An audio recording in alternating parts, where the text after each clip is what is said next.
was a gloomy day when I first saw the house of Usher. Wish. Foolish and wicked. Wish, damn you! I wish my son alive again! In his house relay, dead Cthulhu waits, dreaming. Good evening. I am Dr. Graves. Welcome to Mystery on the Air.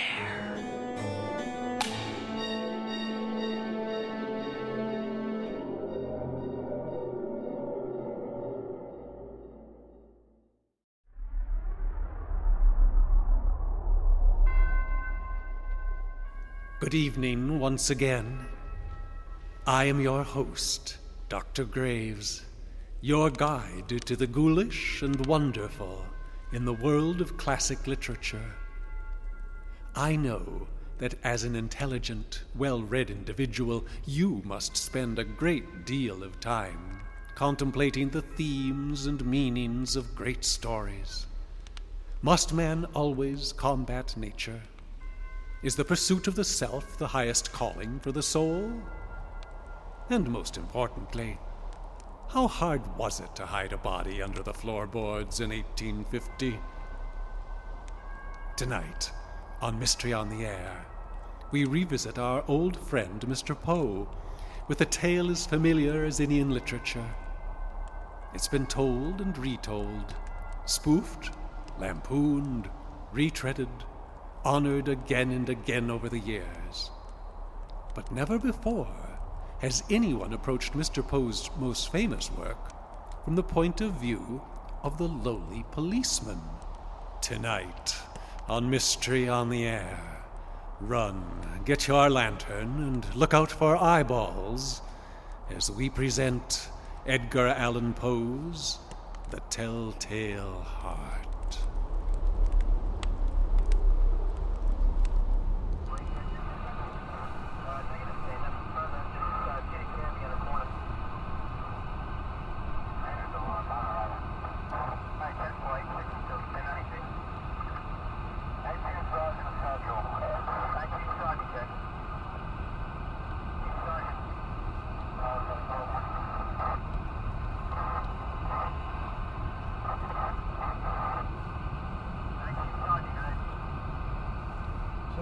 This the one? No, I think you got one more. Right side of the alley there? Right side, sure? Yep, dead sure. See this one here? They got their lights on. Oh, sure. Yeah, that's 2456. Only damn lights on in the whole alley. Oh, got some kind of night owl here. Guess so. Call it in? Yeah, I got it. 1 Tango 6 to dispatch. How do you read? 1 Tango 6, go ahead. Arrived at 2456 Roughage Avenue. Time is 4:06 a.m. They're both vacating the vehicle to investigate a report of disturbance at the residence. Over. Copy that. You're clear to investigate. Body cam on. Hey, you got your vest camera on? What? The vest camera. Camera on your vest. Is it on? Oh, shoot. It's been on the whole time. Dispatch, vest cam is on. Running all through lunch and everything. Sounds like we got good footage of Monty eating a cheesesteak again. Copy that. Guys, you want to be a little careful at this house here. We've had a few calls about this address. Over. Oh, yeah? What'd she say? She said there have been a few calls about this address. Oh, yeah? Yeah. No kidding. She said. Yeah? Yeah. Yeah, okay then. Hey, Darla, what else can you tell us about this place? Over. Should be 2 adult males, one in his early 50s, the other elderly, like 80 or so. Father and son? No, not related. Okay, then. What'd she say? Well, you ask me every time what she said. You're sitting right there. I'm not focused on the radio. I'm focused on the house. You can't do both. I gotta keep focused on the house. What if a gun appeared in the window? What if a maniac running out with a machete? You know, your cop fantasies are getting uncomfortably specific. Oh, you say that every time. All right, but let's try and keep this simple, okay? Keep the dirty, hairy stuff to a minimum. All right then, real good. Okay? Okay. Real good, okay.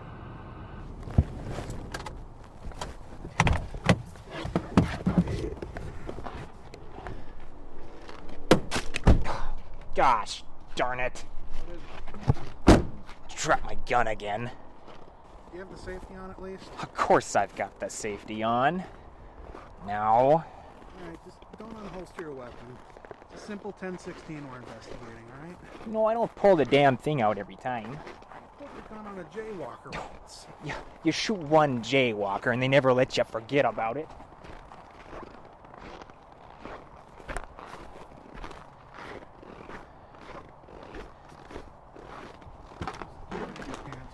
All right. Police. Police, open up. Excuse me, what? Police, could you open up, please, sir? We've received a noise complaint. Oh, I didn't hear any noise. It's about you. Oh, I'm pulling my gun. Don't. Just quiet down. Sir, open the door, please. This will go a lot quicker if you do. How do I know you're really the police? Sir, we're looking at each other through the window. You can see our badges.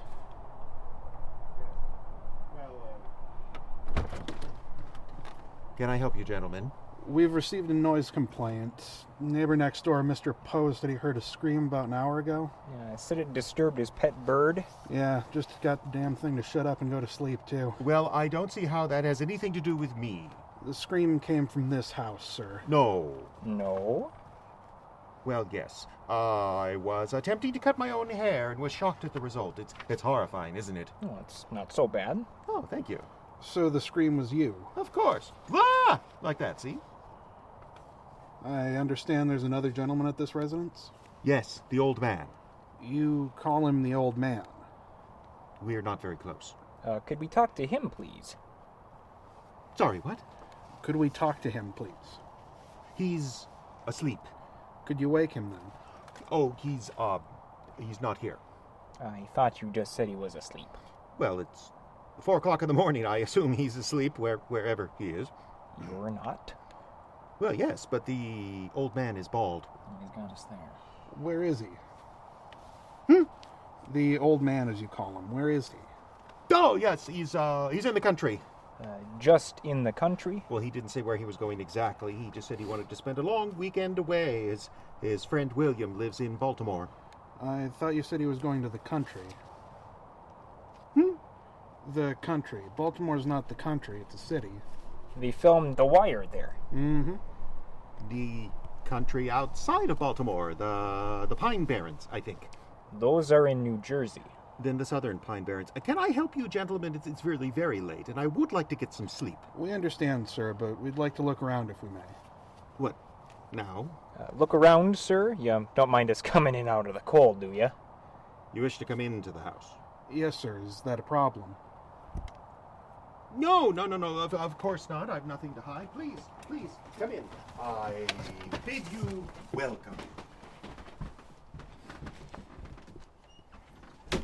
Keep your eye on this guy. He's nutty or something. Copy that.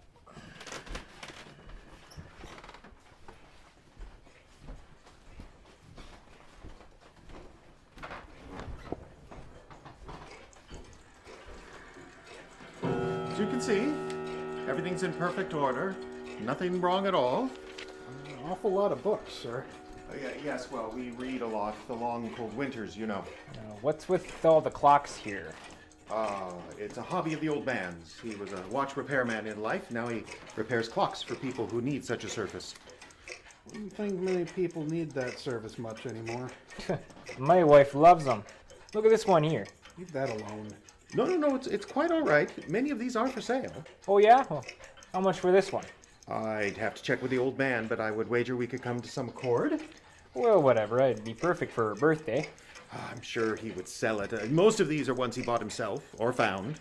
No sentimental value. I think he just keeps them around to amuse himself. Honestly, they're constant ticking, a reminder that he is not yet in the grave, but a reminder to the rest of us that the grave awaits us all. Time rolling forward like a steamroller, crushing all in its path with its ticking. Could I offer you gentlemen some refreshment? That's all right, thanks. Coffee? Tea? Thank you, no. Ovaltine. Thank you, no. Could we see the old man's room?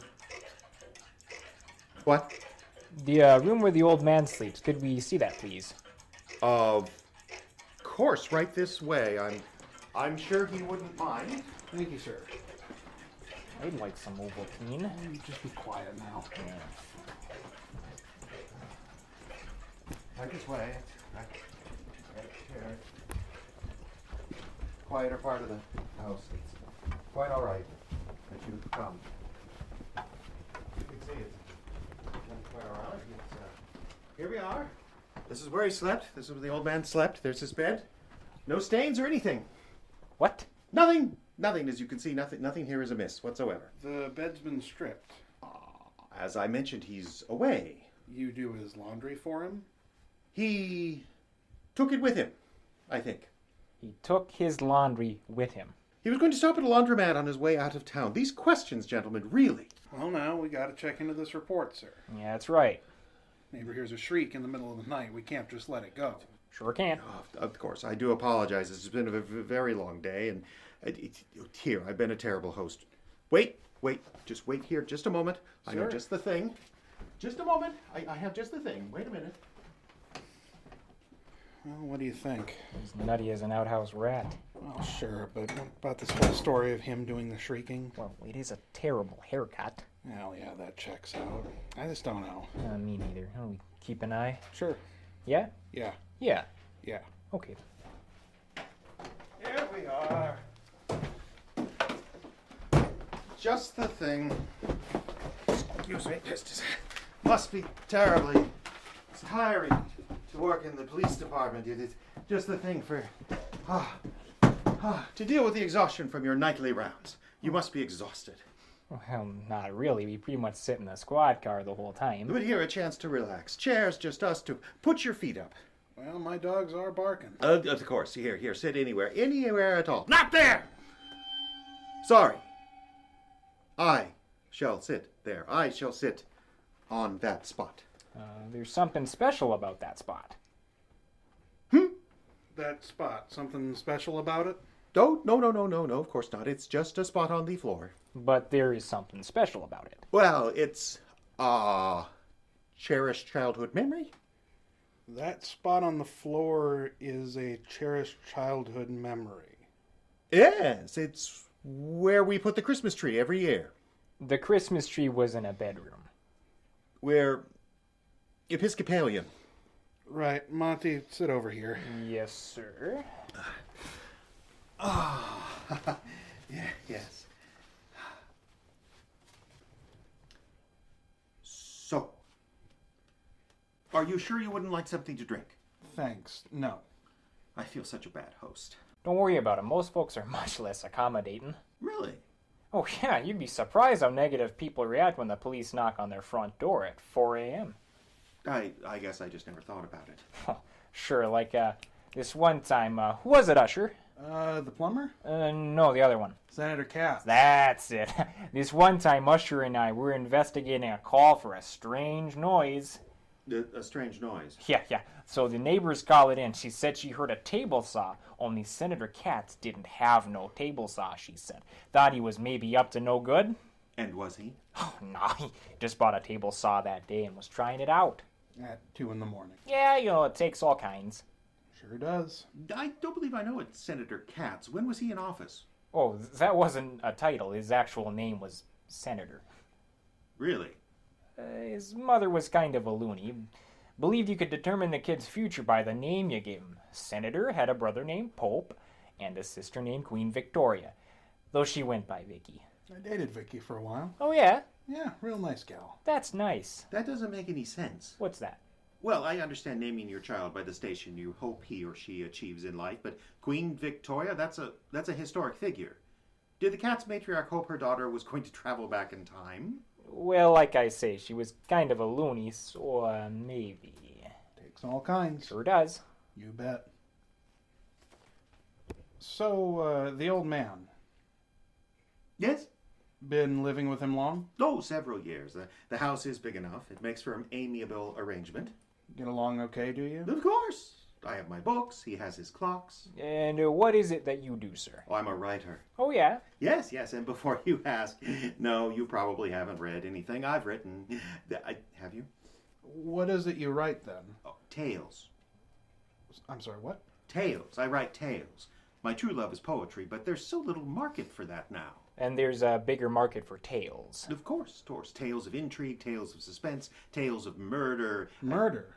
Yes, though I assure you, it never went further than the page. You spend a lot of time thinking about that stuff, huh? Oh, I have to. It takes the highest level of creativity to attract an audience. It does, huh? Of course.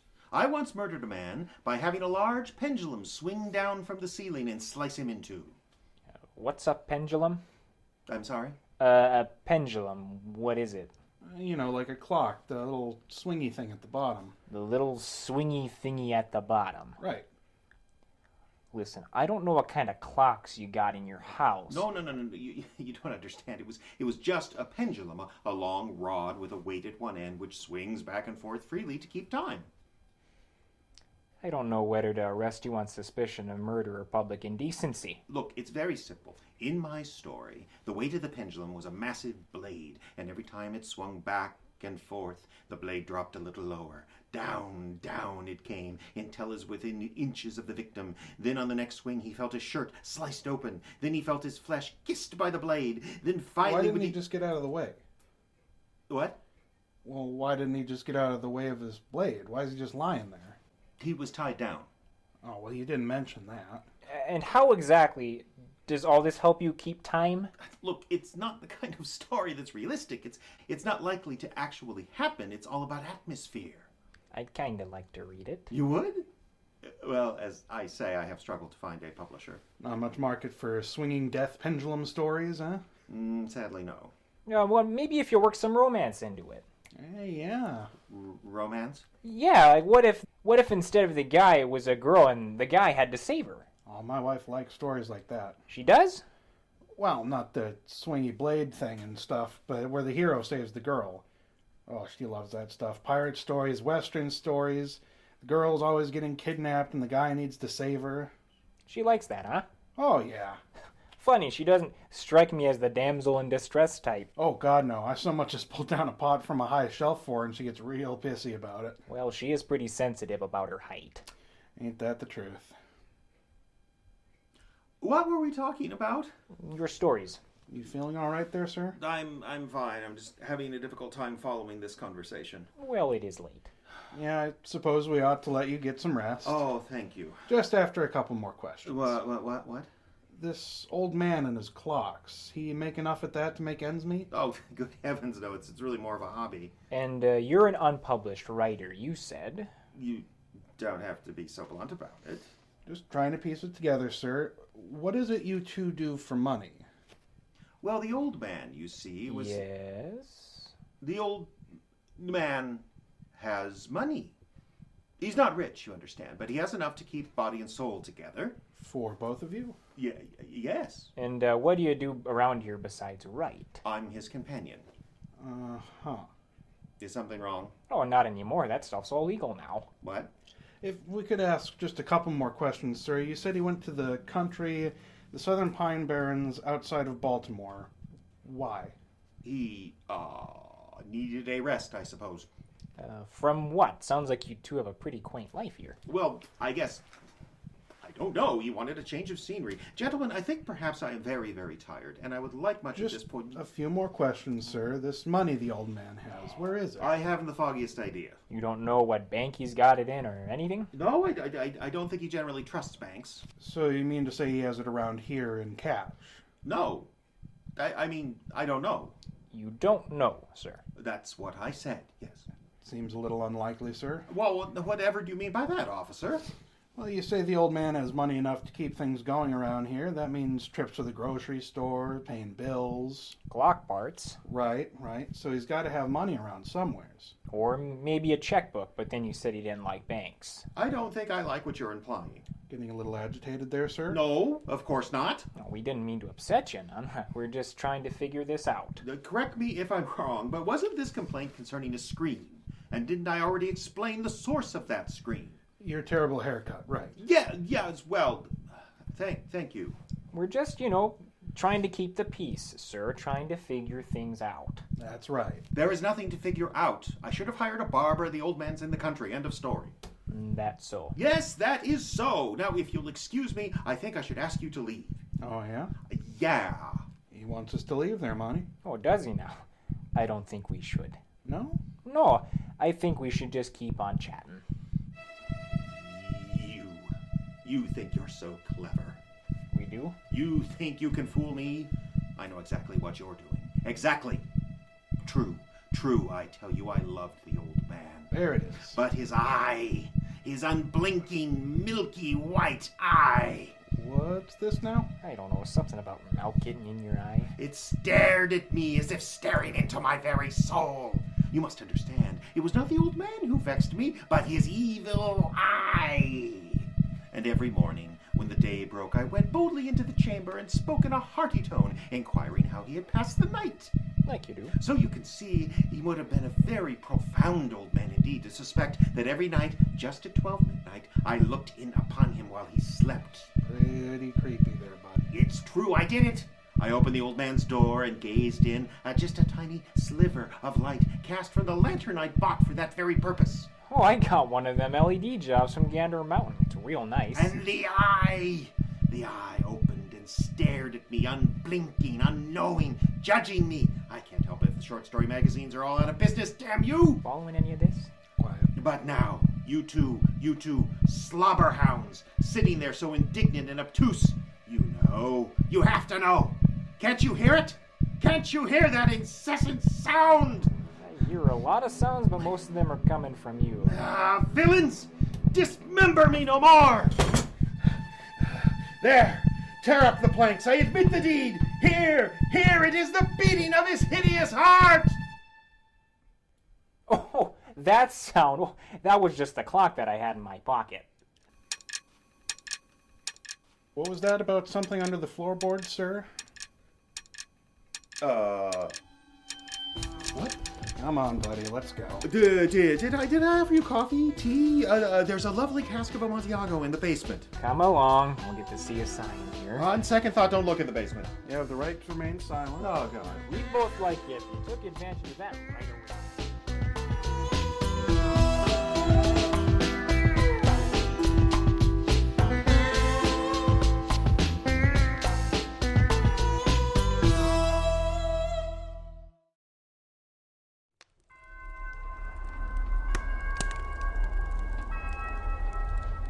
You'll be happy to know that Monty and Usher took the suspect in without incident and spent the rest of their shift warm and cozy at the station while booking him. As for what the detectives found when they tore up the floorboards, that's a story for another time. Let's just say the packages under the Christmas tree were very well wrapped that year. The Telltale Heart was very loosely based on the story by Edgar Allan Poe, audio adaptation by Jeffrey Adams. The cast featured Justin Kapla as Usher, Caleb Silvers as Monty, Ayla McIntosh as the dispatcher, and Jeffrey Adams as the murderer. The Telltale Heart was recorded on location in Int'l Falls, Minnesota. Editing and post-production by Jeffrey Adams. This program, copyright 2019 by the Icebox Radio Theater, which is solely responsible for its content. Learn more at iceboxradio.org. Now, this is Dr. Graves reminding you to watch out for ticking clocks, and be sure to join us next time for Mystery on the Air.